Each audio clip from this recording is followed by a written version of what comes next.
BDA ಮನೆಗಳು ವಿಶ್ವಾಸದ ನೆಲೆ, ಕೈಗೆಟುಕುವ ಬೆಲೆ. ಬಿಡಿಎ ಫ್ಲಾಟ್ ಮೇಳ, ವಿಲ್ಲಾಗಳು ಮತ್ತು ಫ್ಲಾಟ್ಗಳಿಗೆ ಸ್ಥಳದಲ್ಲೇ ಬುಕಿಂಗ್. ಡಿಸೆಂಬರ್ 6 ಮತ್ತು 7ರಂದು ಕಣಿಮಿಣಿಕೆ, ಹುಣ್ಣಿಗೆರೆ. ಗ್ರಾಹಕರು ಎಲ್ಲಾ ಬಿಡಿಎ ಯೋಜನೆಗಳಲ್ಲಿ ಲಭ್ಯವಿರುವ ಫ್ಲಾಟ್ಗಳನ್ನು ಖರೀದಿಸಬಹುದು. ಸಹಾಯವಾಣಿ ಸಂಖ್ಯೆ 9413166622. ದಡವ ದೋಸೆಗಳು ಎಷ್ಟು ಟ್ರೆಂಡ್ ಆಗಿದೆ ನೋಡಿದ್ರ. ಅದನ್ನೇ ನಾನು ಹೇಳುದು. ಅಂದ್ರೆ ನಾವಿಬ್ರು ಜೊತೆಲೆ ಇದ್ದು ನಮ್ಮ ಆಟ ಏನು ಕಾಣಿಸ್ತಾ ಇಲ್ಲ, ನಮ್ಮಿಬ್ರ ಬಗ್ಗೆ ಏನು ಮಾತೇ ಬರ್ತಾ ಇಲ್ಲ ಅಂದ್ರೆ ಓಕೆ. ಬಟ್ ಅದೊಂಥರ ಟ್ರೆಂಡೇ ಆಗ್ತಾ ಇತ್ತು. ದೊಡವ ಚಿಕ್ಕವ ಹಾಡಿರ್ಬೋದು, ಕಿತಪತಿ ಹೆಂಗಸರು ಅನ್ನೋದು, ಅಥವಾ ಚೆನ್ನಾಗಿದೆ ಹಂಗ ಹಿಂಗ ಅಂದ್ರೆ ನನ್ಗೆ ಅನ್ಸ್ತಾ ಇತ್ತು. ಅದೇ ಈಗ ನಮ್ಮ ಒಂದು ಟ್ರೂ ಫ್ರೆಂಡ್ಶಿಪ್ ಜನಕ್ಕೆ ಇಷ್ಟ ಆಗಿದೆ. ಅದ್ರಿಂದ ಎಲ್ಲೋ ನನ್ನ ಆಟಕ್ಕೆ ಹಿನ್ನಡೆ ಆಗಿದೆ ಅಂತ ನನಗೆ ಅನ್ಸೋದೇ ಇಲ್ಲ.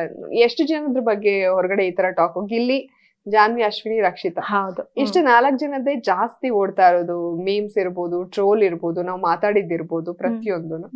ಸೊ ಹಾಗಾಗಿ ನನ್ಗೆ ಗೊತ್ತಿಲ್ಲ ಏನಾಗಿದೆ, ಅದೆಲ್ಲ ಪ್ಲಸ್ ಆಗಿದೆ ಅಂತ ನಂಗೆ ಅನ್ಸುತ್ತೆ. ಅಂಡ್ ಒನ್ ಮೋರ್ ಥಿಂಗ್, ನೀವು ಬಂದ್ಮೇಲೆ ನೋಡಿದ್ರ ಹೇಗೆ ಗೊತ್ತಿಲ್ಲ, ರಾಶಿಕಾ ಅವರು ಮಾತಾಡ್ತಾ ಇರ್ತಾರೆ ಸೂರ್ಯ್ ಜೊತೆ. ಸೊ ಜಾನ್ವಿ ಹೋಗಿದ್ದು ಒಂಥರ ಖುಷಿನೇ ಅನ್ನೋಷ್ಟು ಒಂದು ನೆಗೆಟಿವ್ ಎನರ್ಜಿ ಹೋದಾಗ ಆಯ್ತು ಅಂತ. ಸೊ ನೀವು ನೋಡಿದ್ರ ಹೇಗೆ ಗೊತ್ತಿಲ್ಲ. ಸೊ ಅದ್ರ ಬಗ್ಗೆ ನಿಮ್ಮ ಅಭಿಪ್ರಾಯ? ನನ್ಗೇನು ಅನ್ಸ್ಲಿಲ್ಲ. ಯಾಕಂದ್ರೆ ನನ್ಗೂ ಅವಳಿಗೂ ಆಗ್ತಾನೆ ಇರ್ಲಿಲ್ಲ, ನನ್ಗೂ ರಾಶಿಕಾಗೂ ಜಗಳ. ಯಾಕಂದ್ರೆ ನನ್ಗೆಲ್ಲೋ ಆ ಗ್ರಾಟಿಟ್ಯೂಡ್ ಅವಳಲ್ಲಿ ಕಾಣ್ಲಿಲ್ಲ. ನನ್ಗೆ ಅರೋಗೆಂಟ್ ಅಂತ ಅನ್ಸೋದು. ಏನಾದ್ರೂ ಒಂದ್ ತಪ್ಪಾದಾಗ ಬಂದದನ್ನ ಎಲ್ಲೂ ಕನ್ವೆ ಮಾಡ್ಕೋತಾ ಇರ್ಲಿಲ್ಲ. ನನ್ ಜೊತೆ ಬೇಡ, ಅಶ್ವಿನಿ ಅವ್ರ ಜೊತೆ. ಸೊ ಅದು ಹಂಗೆ ಕಂಟಿನ್ಯೂ ಆಗಿ, ಮತ್ತೇನೋ ಕಾಫಿ ಪುಡಿ ಆ ವಿಚಾರ ಜಗಳ ಅದೆಲ್ಲ ಹಂಗೆ ಕಂಟಿನ್ಯೂ ಆಗಿತ್ತು, ಕೊನೆ ತನಕ ಇತ್ತು. ಬಹುಶಃ ಅದು ಅವಳಿಗೆ ಹಂಗ ಅನ್ಸಿರ್ಬೋದು. ನೀವು ಸಣ್ಣ ಆಗ್ಬೇಕಲ್ವಾ? ಅದು ಒಂದು ಉತ್ತಮ ಆಹಾರದಿಂದ ಸಣ್ಣ ಆಗ್ಬೇಕಲ್ವಾ? ಪ್ರತಿದಿನ ನಮ್ಮ ಜೀನಿ ಸ್ಲಿಮ್ ನ ಯೂಸ್ ಮಾಡಿ ಯಾವುದೇ ಸೈಡ್ ಎಫೆಕ್ಟ್ ಇಲ್ದಂಗೆ ನೀವು ಸಣ್ಣ ಆಗ್ತೀರಾ.